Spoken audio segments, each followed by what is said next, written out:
I worked in emergency medicine off and on for 27 years. That was my favorite. I loved the emergency room. I do best under pressure, under stress. I can just really function really well. I wanted to see people get well, and I always thought, well, the emergency room is where people have the biggest needs, the most pressing needs, to get rid of their pain, to get over whatever it is that they came in for, to get rid of their fish hooks, you know, whatever. And there's where you can really see some results, because I like to see results. I'm a person of action. The proof is in the pudding. You see the results, that's it. That's good stuff. Hang on to it. My wife, Swanee, works with herbs, with the 8 natural laws of health, and she helps a lot of people. She goes around and she talks to a lot of people. She teaches them how to take care of themselves. Why on earth would I choose natural healing when I have all of this knowledge and all of this availability of the convenience and the security of the co-workers in a medical facility? Is because you can put out the fire and sew up a wound, you know, from a road burn or something in the emergency room, but there are so many people out there who are dying all the time from disease, and they're not helping them. I think that's probably why I like the emergency room, is because you could really see some results. In med-surg nursing, which I've done a lot of, in geriatrics I've done a lot of, on the cardiac unit I've done some of that, pediatrics, ICU, all of that I've done some. You don't get results. And I've watched those people lay there with all the tubes in them and the misery that they go through. There's nothing more miserable than having 10 tubes and being on a respirator.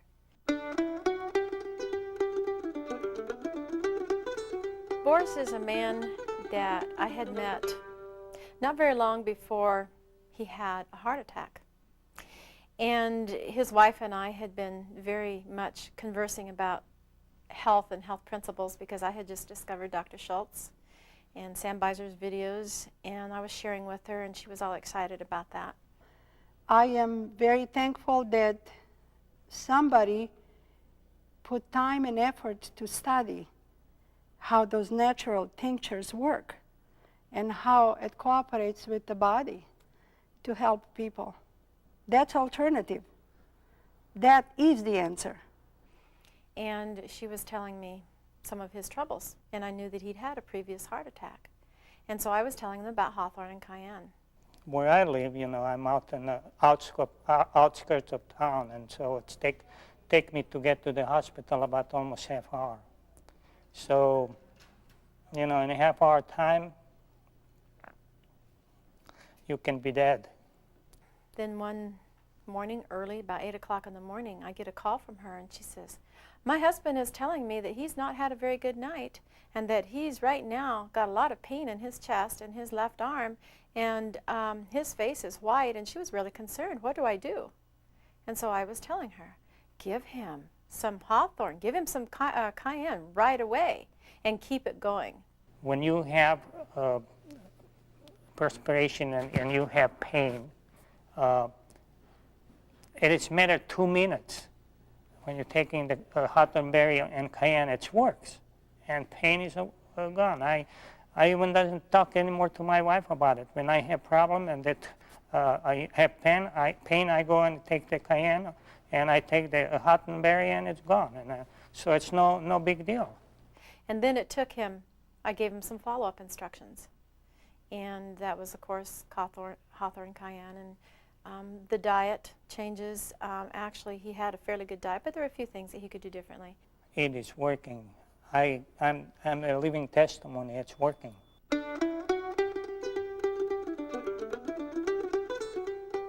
I got called to Vancouver, Washington, because we wanted to help this Linda's father get well. He had cancer. I needed help, so I called Swanee, and she came right away. And so he wasn't keeping things down on his stomach very well, and when he would throw up, I could see flecks of blood, and I thought, boy, he's really irritated in there. He'd had a bunch of chemotherapy, and they had centered on some of his digestive tract.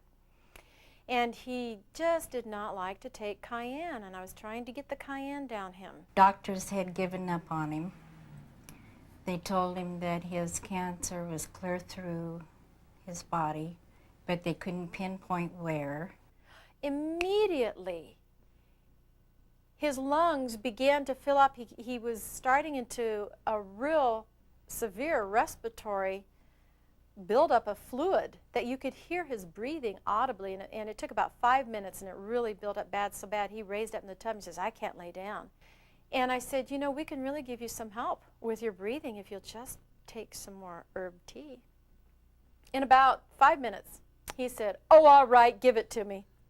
So I jumped up, and I ran, and I got the lobelia, and I poured out more than a teaspoonful. A teaspoon's usually 4 droppers full. It had to be 5 or 6 droppers full. And I put in a little bit of water, and he drank it, and he kept it down.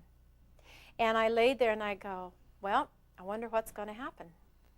And I was laying on the floor, and he was in his recliner, and I was listening to him. And I saw his eyelids start to close, and his breathing was getting better. And I said, praise God, you know, this is really working. At first there, he couldn't even get up and walk to the bathroom by himself without help. And sure enough, within 10 minutes, you could not hear any more of his breathing at all. And within 20 minutes, he was sound asleep. And I went to sleep because I was exhausted. I listened to his lungs with a stethoscope the next morning. There was not a bit of moisture on his lungs whatsoever at all. This was Sunday morning. This was 48 hours later after I had gotten there. He was feeling a little better than he had the evening before, and he had gone to lay down and rest. While he was in there with his wife on the bed, I hear her say to me, Swanee, I think you need to come in here. Just about that tone of voice. And so I go, okay. And I just laid my stuff down and walked into the room. And I walked into the room, and here was a pan like you get at the hospital, you know, everything's in it, that little dish pan-like pan. And it had at least 2 to 3 inches of bright red blood in it, where he had vomited this much blood. I didn't think Dad was going to make it. This is a life-threatening emergency. He will bleed out in less than 10 minutes if we can't get this stopped. There's no time to call 911. This man's a dead man. And in all my 27 years of working in the hospital, and especially emergency rooms, med-surg floor, where you see these kinds of things happen, I've never seen anything short of surgery stop the bleed or else death. And I was running for the Cayenne bottle because Schulze says Cayenne stops bleeding. I had never used it before in my life for stopping bleeding. And I'd used it for ulcers and other things like that because I'd healed myself. So we drop 1 dropper full of Cayenne tincture down this man's throat, because at the same time I was thinking what I just told you, I was also telling him, you have 2 choices. We can either take some of this herb and stop your bleeding. That was faith, let me tell you. Or we can call 911, and if you make it, they will do surgery to try to stop this bleeding. And at the same time I was thinking, they're not going to do surgery on this man. He's a terminal cancer case. They're going to let him bleed out. I know. I've been there. I know what they do. So I'm going for the Cayenne bottle. While I'm talking, I am getting it unscrewed, the lid screwed off, and ready to drop in his mouth. And at the time he opened his mouth, and I said, here we go. It's going to be hot. I dropped it down, and he stared daggers at me because he hated hot stuff. Well, I just stood back and watched for a minute, and within 3 to 4 minutes, he threw up again. And this time there was 2 baseball-sized clots floating in about 3 cups of reddish liquid. She kept giving him things that made him throw up, and the stuff he spit up. Oh, it was awful. And I said, great. I said, we've pretty much done the job. I said, you've done so good. And I said, now we need to mop up and finish the job. We need to make sure that this is going to stop completely. And so I said, we need a little bit more of this. How would you like to take it? Straight like you just did, or in a little bit of water? And of course he picked the water. So I put 2 droppers full this time. I wanted to give it a complete finish. And he drank that down. And it was about 7 minutes this time before he threw up again. And when he threw up again, it wasn't even a full cup full of tiny little clots, little flecks of clots in that cup full of liquid. And I said, we don't need to do anything more. I said, your GI bleed has stopped. Swanee knew what to do. And it worked. He pulled through.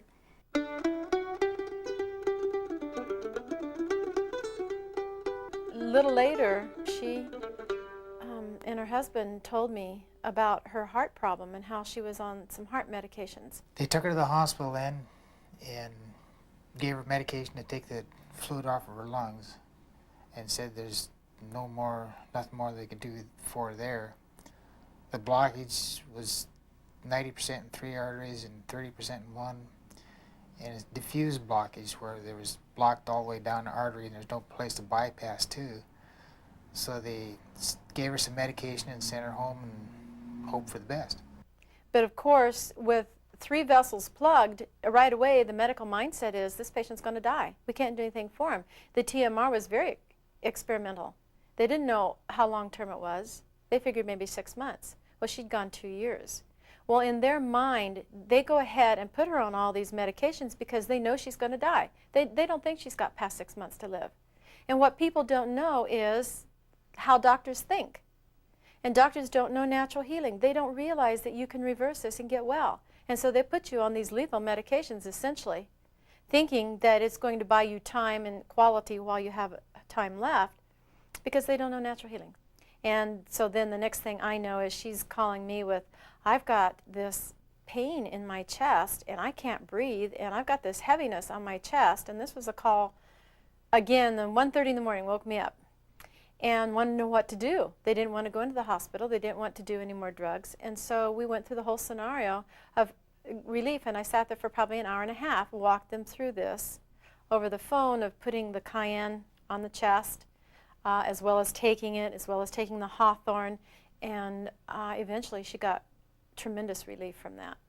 10 minutes she was coming out of it, and we gave her a dosage about 10 minutes apart for 3 times, and then at that time the moisture in the lungs and everything, because of so much cayenne, she had to vomit, and it brought, we'd only given her maybe 4 ounces of fluid along with this, but we brought up 1.5 quarts of fluid, and she could breathe within half an hour after that. And she would get rid of lots of fluid and it would give her relief. She'd taken some nitroglycerin while we were in the pickup. You'd take 1 dose, and then 5 minutes later take another dose, and 5 minutes later take another dose. But it wasn't doing what it was supposed to be doing. What I didn't realize was that they weren't following other instructions about you've got to go get off your medications. And she was still taking her medications. I just went in and gave her a teaspoon of cayenne, a teaspoon of hawthorn, and I knew it too. And within 10 minutes, she was coming out of it. But because she was still on the heart medications that was causing the congestive heart failure, which was, she was on at least 3 of them, at the major side effect, the one that in the books is the foremost one, it's in black, it's capitalized in bold, congestive heart failure, body fluid buildup. And as long as she was on those, she wasn't going to get well. I was at the point where I was afraid to leave her home alone with even with the nitroglycerin, because it'd start acting up and sometimes it wouldn't go away right away. But with the cayenne, she can take that and it disappears, and I know from being around her and having her take it that she feels so much better and acts so much better after she takes it, that it gives you a sense of security, even if I'm not the one that's taking it, to know that it's available for her to take.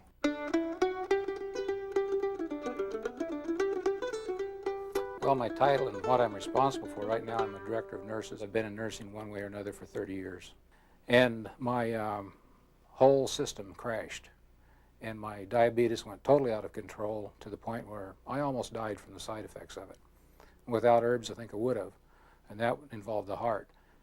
He'd clean out a little bit more, and then he'd go back to doing some of his old lifestyle that he enjoyed so much. And his blood sugars would then climb again, and he'd feel bad. And I could always tell by the way his breath smelled, because it smells like acid or ketones. Now, the medications that I was taking before I was using herbs, the side effects of that is increased insulin tears up your cells in your body. A few days, not too long ago, I said, have you taken your blood sugar lately? And he goes, no. And I said, you need to. His breath smelled so bad, it woke me up with a start, and I jumped up out of bed because it was so foul. I'm a stubborn person, and my wife got me to use herbs by letting me try the medical approach, and when I did that, it didn't work. And finally, when I was to the point where it was just about the end of things, my wife, who helps a lot of people with herbs, got me to do it, and it worked. My husband is a very strong personality, which is good if he'll use it for the good, and he is, thank God. But to begin with, it was a very big struggle. When I first married him, his triglycerides were 900, his cholesterol was over 500, and his blood sugar was way out of control, and it had just been diagnosed. And this is a man who loves what he loves, and if he's going to do something, he's going to do it 100%. That's why it's been a 2-year struggle with making the transition from the medical mindset to natural healing and accepting it wholeheartedly. I was very skeptical. And I was also, because of my long experience, I was skeptical of herbs because of my medical background and what I had seen done or not done. I felt that I needed to do the medicine side of it rather than the herbs. I knew hardly anything of the details of the day that he was having his chest pain and his symptoms. I was busy. I'm always busy. And I've tried to educate him to be responsible for himself. And if he has a problem, to take charge. Because everybody needs to do that for themselves. You can't use someone else to do it for you. And I knew that he wasn't feeling good. He hadn't been, because he had lost a whole lot of weight because the docs had been giving him some medication, and he was hanging on to natural healing with one hand and the docs with the other hand, and it was not working, let me tell you. I sat in front of our wood stove one day, and I absolutely knew that if I got up, if I moved or anything else, I'd take about 2 steps, and I knew I would be dead. I would die right there. So I knew he wasn't feeling good, but he wasn't saying much to me. He never complains. He seldom ever complains. If he complains, I listen. He was just laying there in his chair. I've taught CPR. I'm a CPR instructor, and with that knowledge, I know that most people do not seek help. I didn't either. I didn't do it. I waited about an hour, maybe 2 hours, and just knowing that I was going to die any minute. I was having a heart attack. I had all the classical symptoms of it. I had the pain, I had the cold sweat, I had the feeling like the wood stove I was sitting in front of was sitting on my chest. And I finally told my wife what was going on. And I got to thinking, I thought, honey, are you taking hawthorn? And he goes, no.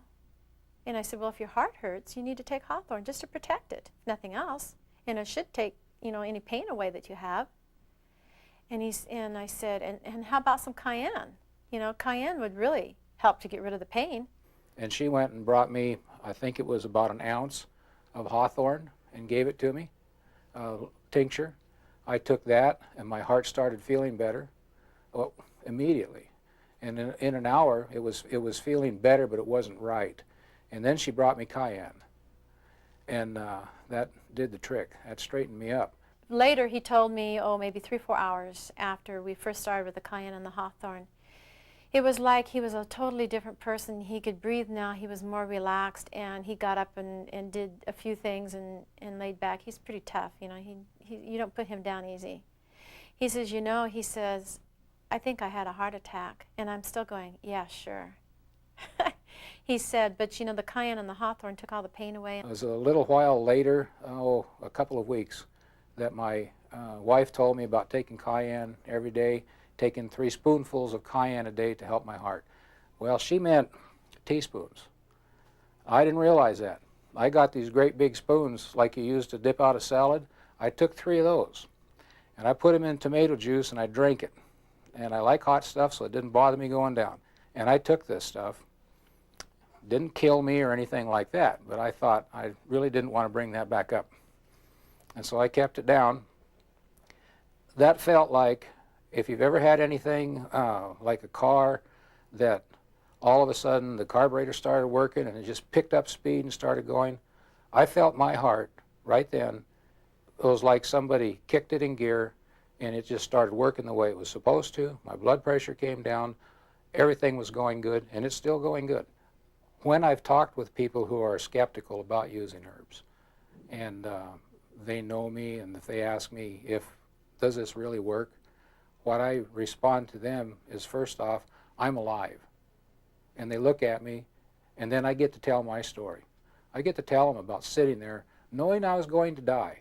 And I knew, beyond a shadow of a doubt, I was going to die. There was nothing anybody could do. We lived too far away from any medical help, out in the mountains where we live. Without the herbs, I am very convinced that I would be dead right now. We have a dear little friend who has just promoted this so well, and she's in her 70s, I believe. She may tell you that she's pushing 80. She had developed seizure activity, from a lot of baggage that she carried from the death of her husband. All that I know that the doctor has had to say about her seizures before or after is that she's still got them and she's going to have them for the rest of her life, and that she's got to continue to take these medications. Well, she wanted off the phenobarb so bad because it made her really drowsy and sleepy. So he tried her on Dilantin, and she had some horrendous side effects from that. And she even tried to call me while I was down in California because she really wants off the medication really bad. And she began to act funny. And this all happened in about 5 seconds time. I was noticing that she was acting funny, and I said, Alice, why don't you go ahead and sit down, hon? And at that time, I ran to the door to get the lobelia because I knew she was going to have a seizure on me. It just was something you learn from experience. And sure enough, by the time I got to her, within those few seconds' time, she was in a full, tight, grand mal seizure. And I had watched the way a seizure will come in different patterns of the body tightening up, and then pretty soon after the pattern has been followed, your whole body is rigid and tightening up. And she was biting her lip. In fact, if you look at her today, her lip is uneven from where she bit her lip, and she bit it almost completely in two or three different places. So I had the lobelia out of the bottle, and I just pulled her lip aside and stuck the lobelia, 1 dropper full of lobelia, in there. She was into the seizure by this time probably a good 10 to 15 seconds. Full, tight, grand mal seizure. And what I saw blew me away. That 1 dropper full of lobelia, within about 3 seconds time, it was just like it melted her whole body all at one time, relaxed it. And I could see the whole seizure just stop right there in midstream. Now, most seizures will last, they vary anywhere from 20 seconds or maybe even 10 seconds. But she was still going strong. And her seizures, from her track record, were anywhere from 45 seconds to 1.5 minutes to 2 minutes. Okay, within 3 seconds time of this lobelia, her whole body relaxed totally. Well, nobody had any idea what would happen. And I thought, well, post-ictal stage, they sleep it off. Well, let's bring her out of that and bring her back to reality. So I started with the cayenne. And I gave her 1 dropper full of cayenne, and almost immediately she came up out of that post-ictal stage, but not to full consciousness. It's a real comfort to know I've got the backup of the tinctures.